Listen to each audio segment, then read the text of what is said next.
For ages untold, there have been reported sightings of Imperial vehicles, including Land Raiders, painted in strange, colorful patterns unknown to any Space Marine chapter. The eyewitnesses were never easy to find, but word spread as they told of their strange experience. These vehicles were always said to be in the company of the Harlequins, as they engaged in their performances, or even engaged the forces of chaos. Most of these were dismissed as drunken or panic-induced delusions from individuals of dubious or even heretical reputation. There appear to be no official records within the Imperial archives concerning these, but whispers and rumors abound that these vehicles had been captured and are being remotely controlled for some unknowable Harlequin purpose. This official explanation satisfies all but the most fanatical worshipper of the Emperor. Still, over the last 10 millennia, since the defeat of Horus, mankind has waged what some secretly believe to be a futile war on the forces of chaos. During this time, many Space Marine companies and Imperial Guard contingents have been lost, their whereabouts unknown and assumed to have been killed. For many this is true, but for some, the truth is far different, and if fully known, would surprise even the Inquisition.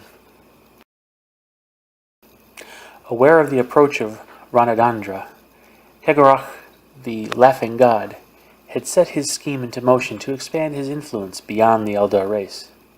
In the earliest of times, his masks would acquire walkers from other races and turn them into robotic marionettes, adding to their performance of each mask. His troops' performances using these strange actors was accepted, for the Inquisition knew that the Harlequins were an ally in their quest to destroy the Chaos Taint. But it was not long before his full plan began to bear fruit. He has actually been adding the warriors of other races themselves as supporting actors in the great plays that are these battles against the great enemy. These warriors brought with them their vehicles and weapons into the service of the Harlequins. At first, the warriors themselves would fight only where their race was not engaged, so as to keep the truth a secret.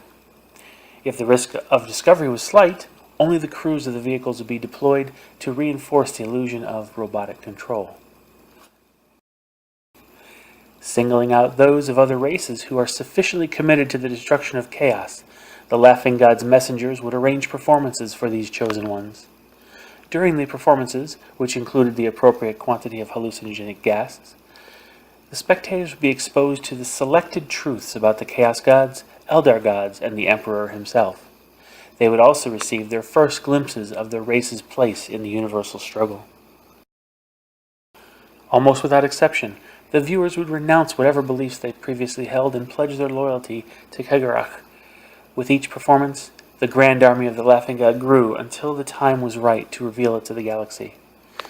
Within the ranks of this grand army can be found Space Marines, Imperial Guardsmen, Tau Fire Warriors, and many from lesser-known races across the galaxy. Now, on the eve of Ranadandra, Kegorach has called for his grand army to enter the stage and play the roles for which they had been trained and rehearsed. The great trickster has played his most masterful prank on both an entire galaxy of xenophobic and proud races, as well as the gods that feed on the emotions or adoration of these same races. The final curtain opens as the greatest performance of all approaches its climax. Alright, hello guys. This is that's the backstory for an army that Dave is putting together, one of the guys at our game group. So I wanted to showcase what he's creating.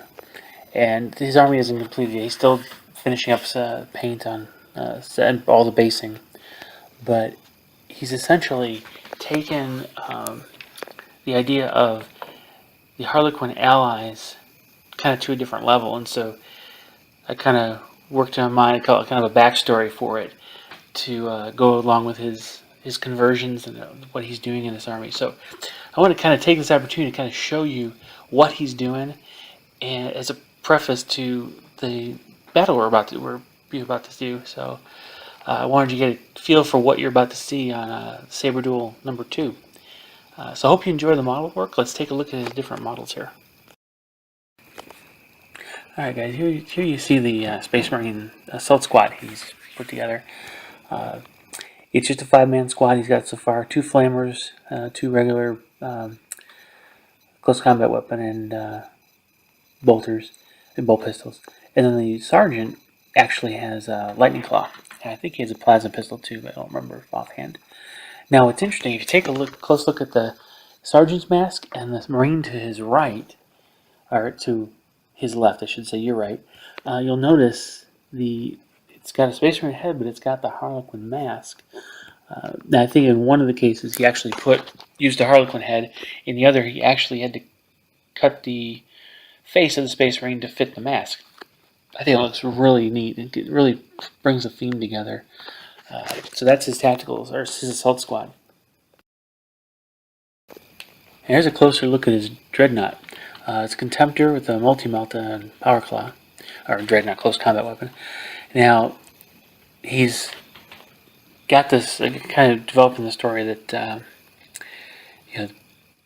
guess what he's thinking, Dave's thinking, is that one of his men has fallen terribly injured and was put into this construct before before he died. This happened while they were in the service of the Harlequins, so I think we'll go ahead and write that in the story. But he's done a great job keeping the theme of the Harlequin army tied in with just the nice details on the dreadnought itself. So looking forward to playing against this one. Now here I wanted to give you kind of a sneak peek at some of the models he's going to be bringing up soon. The Central is just a regular tactical Marine,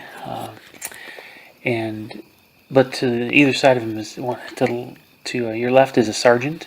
He's got one of the Harlequin power. It'd be basically a power glaive, is what it is, and I think that's a really good touch to tie it into the rest of the army. Now, as far as the Devastator with the las cannon, he's kind of taken liberties and modified up and made an Eldar-looking weapon, mixing bits from different kits to come up with an equivalent of a kind of a las cannon. So if you think about some of the older codexes, there were some las weaponry, especially in the very, very early versions of Warhammer 40k, in the Eldar lists and Harlequin lists. So it makes sense that they would still have las technology. And since the Space Marines like their las cannons, here's an Eldar-looking las cannon. So these models are still works in process, but they're almost done, and I'm looking forward to actually showcasing the completed Grand Army when he's done. But go ahead and share, like, and subscribe below if you like what you see. Let me know, and hopefully take a look and watch Saber Duel #2, where you'll see his Grand Army of Laughing God face my Polska infantry. All right, see you guys later. Bye.